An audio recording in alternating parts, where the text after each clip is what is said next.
Today I'm sharing a cute and colorful conversations heart card perfect for Valentine's Day or any time you need to send a little sweet message. I'm going to show you how to create that classic candy heart look right on the front of your card using simple stamping, playful colors, and clean finishing touches.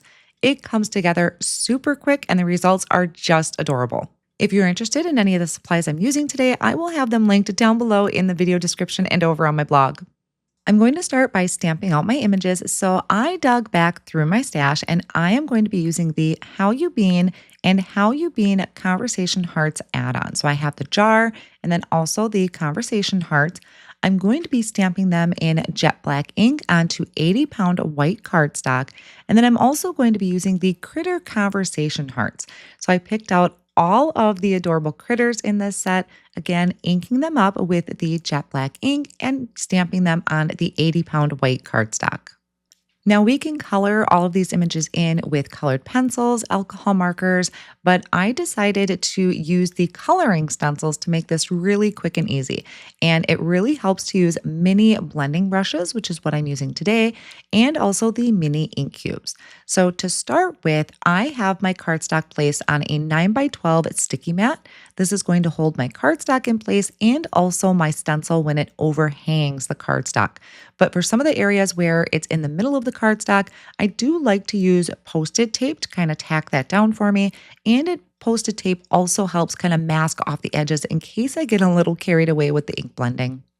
The colors that I'm going to be using today is Ballet Slippers, Bubblegum, Fake Tan, Pumpkin Spice, Sunflower, Minty Fresh, Merman, and then for the bear, the mole, and the deer, I needed to have a variety of browns. So I did pizza crust, dough, crunchy leaf, and walnut. And then I have soot for the hooves of the deer. Now, with the browns, you may not necessarily need all of those different browns.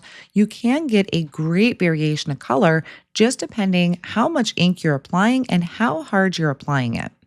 The other thing that is helpful with this sticky mat is that it is holding my mini ink cube in place, so that's kind of a bonus.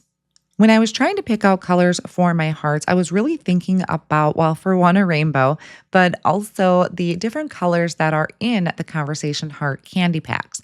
And when I was doing the ink blending, I kept the darkest kind of shade of it on the outside and then faded off towards the center just to give it a little variation.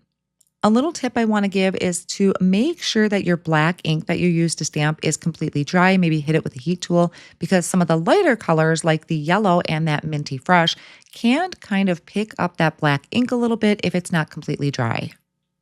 I'm adding just a little bit of shading to my candy jar and also the lid. And then for the conversation hearts that are going to be inside of the jar, I went through and used the same colors that all of the critters are going to be holding. And this again, I just kind of varied the pressure that I was applying so that it was darker in one area and then a little lighter as it got towards the outer edges. So while I love coloring with my alcohol markers, the coloring stencils made this go super quick and I could still add contrast. I used the coordinating dies to die cut everything out, just holding them in place with Post-it tape. And now I want to add some sentiments to the heart. So I'm going to do it first for the conversation hearts. And I tried to fill in as many hearts as I can with the variety of sentiments that are included on that add-on set. Some of the hearts were a little too tucked in for me to add a sentiment to. And I just used some black ink and a small block to be able to stamp those on the hearts. I have a die cut piece. This is going to be the backer for my jar, and I want to add just a little bit of color to it so it's not so stark white. And for that, I am using Merman ink and a blending brush, and I'm going to apply just a light amount of color to that background. Then I can add a tape runner to the back of my hearts and I can place this right inside of my jar. So I want to make sure I place my hearts in there before I put the outline on there. This outline would be really, really cute for a shaker card, but I'm just going to pop it up with some thin foam squares. I added my lid to the top as well using those foam squares.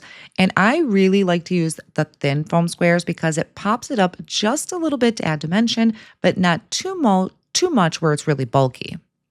To start setting the scene for my card, I die cut out the largest die from the Postage rectangle Stackables using lobster cardstock, and then I also used the largest die from the small stitched rectangle Stackables out of white cardstock. So I'm going to get that nice Postage border, but also have a stitched border on my white background. I also die cut out the wood grain light brown cardstock out of that stitched rectangle and then just trimmed it down so that I'm creating kind of a grounding place for all of my elements. So my background was just a little bit too white for me, so I am going to kind of tone that down a little bit with some merman ink. Again, just a really light hand. I did take my Post-it tape and go around to the outer edge, and I lined it up so it's right up to the stitching. That's going to give me a white border around it. And then I'm going to come over the top with the Outline Hearts stencil. And again, just a light amount of pressure, just enough to add interest to the background, but not be super distracting from my sentiment and the image or the scene that I'm creating. I'm adding sparkle to the background by squishing down my Merman ink pad onto my glass work surface, and then I'm going to add in the liquid stardust. So essentially, I am coloring my sparkles here, so it's going to be a really pretty blue shimmer, and I'm splattering that on the background, and then I'm also taking white acrylic paint and splattering that as well. Then I can remove that Post-it tape. You can see I still have a really nice thin white border, which is going to create separation when I place this onto that lobster cardstock. Now I can start building up my scene. So I'm taking that wood grain cardstock that I had trimmed down and I'm adding that to the front of my panel with the tape runner. The white panel that I stenciled on, I am putting on some thin foam strips and I'm going to add that to that lobster cardstock that I die cut from the Postage rectangles. I went ahead and laid out the scene that I wanted to do, and I ended up not using one of the critters just because it started to get a little bit crowded, but the fox and the bunny I placed in the background, so I'm kind of making this symmetrical on each side is really what's going to end up happening. I'm using the thin foam squares once again for the bunny and the fox, and also my jar of conversation hearts. I will add the other critters in the front a little later on. I decided I needed to get my sentiment in place before I do anything else. I'm going to be doing some heat embossing. So I have a piece of black licorice cardstock that I prepped with an anti-static powder tool. I'm going to stamp the Happy Valentine's Day sentiment multiple times using the white Yeti pigment ink. Now this sentiment comes off of the How You Bean Conversation Hearts add-on set. Once I stamp that, I'm sprinkling on my white embossing powder, and then I'm going to melt that with the heat tool. I don't have a lot of room on the front of my card, so I'm going to use this skinny banner from the Everyday Sentiments banner die set to trim out my sentiment. I did go ahead off screen and add in the other two critters. They are slightly overlapping the jar, so kind of in the bottom corner of each critter, there's a foam square, and then I just used some liquid glue to add them where they overlap the jar. I added white gel pen highlights to my critters and the hearts, and then I popped up the sentiment using black foam squares. I have a card base that I created. It is going to be a top folding card base, and I used ballet slippers as the background piece.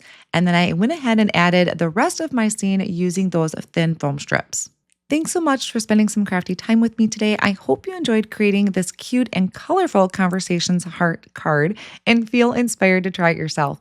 All the supplies I used are linked down below and also listed over on my blog. If you like this video, be sure to give it a thumbs up and subscribe so you don't miss any card making inspiration. And while you're here, here's another video I think you'll enjoy. Have a sweet and crafty day, friends, and I'll see you again soon.